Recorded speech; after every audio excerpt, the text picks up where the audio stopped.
हाँ, राधे राधे दोस्तों, कैसे हो आप? आशा करती हूँ अच्छे होंगे। आज कामदा एकादशी है।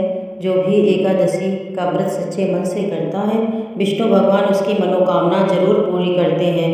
कथा इस प्रकार है।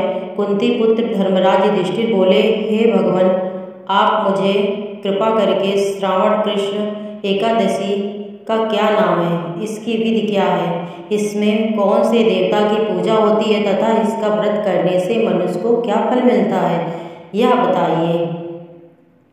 भगवान श्री कृष्ण जी बोले, हे युधिष्ठिर, इस एकादशी का वर्णन एक समय ब्रह्मा जी ने नारद जी के पूछने पर सुनाया था, वही मैं तुमसे कहता हूँ। ब्रह्मा जी ने कहा, हे नारद, श्रावण मास की कृष्ण पक्ष एकादशी का नाम कामिका है। उसके सुनने मात्र से अनंत फल मिलता है।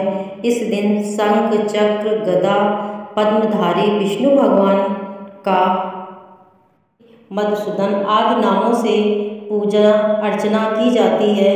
गंगा, काशी, नैमिषारण्य और पुष्कर स्नान के फल से अधिक विष्णु भगवान के पूजन का फल होता है। जो पूर्ण फल सूर्य व चंद्र ग्रहण पर, कुरुक्षेत्र और काशी में स्नान करने से, भूमि दान करने से, सिंहराज के बृहस्पति में, गोदावरी और गंडकी नदी में स्नान करने से प्राप्त होता है, वही फल विष्णु भगवान के पूजन से मिलता है।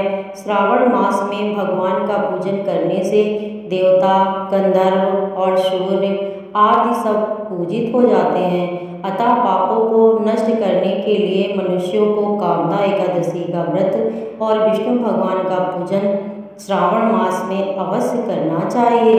जो भक्त लोग कामदा एकादशी के व्रत में विश्वास करते हैं और इसके साथ विष्णु पूजन भी करते हैं, तो व्रत के प्रभाव से उनके सब देवों, किन्नरों, नागों, पितरों का पूजन हो जाता है। इसीलिए मनुष्य को पापों से मुक्ति पाने के लिए यह व्रत नियम पूर्वक करना चाहिए। भगवान ने स्वयं बतलाया है कि अध्यात्म विद्या से जो पूर्ण मनुष्यों को प्राप्त होता है, उससे अधिक पूर्ण तो कामदा एकादशी के व्रत से मिल जाता है।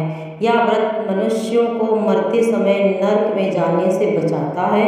इसके पूर्ण प्रभाव से कुयोनि भी नहीं मिलती। जो व्रती इस एकादशी का व्रत करते हुए भक्ति पूर्वक तुलसी दल विष्णु भगवान को अर्पण करते हैं, वे पापों से दूर रहते हैं। श्री विष्णु भगवान रत्न, मोती, मणि तथा आभूषण आज से इतने प्रसन्न नहीं होते हैं जितने तुलसी दल से होते हैं। तुलसी दल पूजन का फल 4 चांदी और 1 भार स्वर्ण के दान के बराबर माना जाता है। ब्रह्मा जी बोले, हे नारद, मैं स्वयं भगवान की अति प्रिय तुलसी को सदैव नमस्कार करता हूँ। तुलसी को सींचने से मनुष्य की सब यातनाएं नष्ट हो जाती है। तुलसी के दर्शन मात्र से ही मानव के सब दुख का विनाश हो जाता है और शरीर से तुलसी के स्पर्श करने से ही मनुष्य शुद्ध हो जाता है। तुलसी दल के स्नान से प्राणी की समस्त बाधाएं और यातनाएं समाप्त हो जाती हैं। जो श्रद्धा पूर्वक भगवान के चरणों में तुलसी अर्पण करता है, वह भवसागर से मुक्त हो जाता है। कामदा एकादशी की रात्रि जागरण व दीपदान करने वालों को प्राप्त पुण्य का वर्णन करने से स्वयं चित्रगुप्त भी असमर्थ हैं। एकादशी व्रत के दिन प्रभु के समक्ष दीप जलाने वालों के पितृदेव प्रसन्न होते हैं, स्वर्ग भी जाते हैं, तो उन्हें स्वर्ग जाने पर हजारों दीपों की रोशनी प्राप्त होती है। ब्रह्मा जी कहते हैं, हे नारद, ब्रह्म हत्या तथा भ्रूण हत्या आदि पापों से नष्ट करने वाली इस कामदा एकादशी का व्रत जो भी मनुष्य सच्चे मन से करता है, यत्न के साथ करता है, उसे उसकी इच्छा मनोकामना की पूर्ति होती है। कामदा एकादशी के व्रत के महात्म को श्रद्धा से पढ़ने या सुनने वाला मनुष्य सब पापों से छूटकर विष्णु लोक को जाता है। बोलो विष्णु भगवान की जय। दोस्तों, अगर मेरा ये वीडियो आपको पसंद आया हो तो प्लीज़ लाइक और सब्सक्राइब जरूर करिएगा।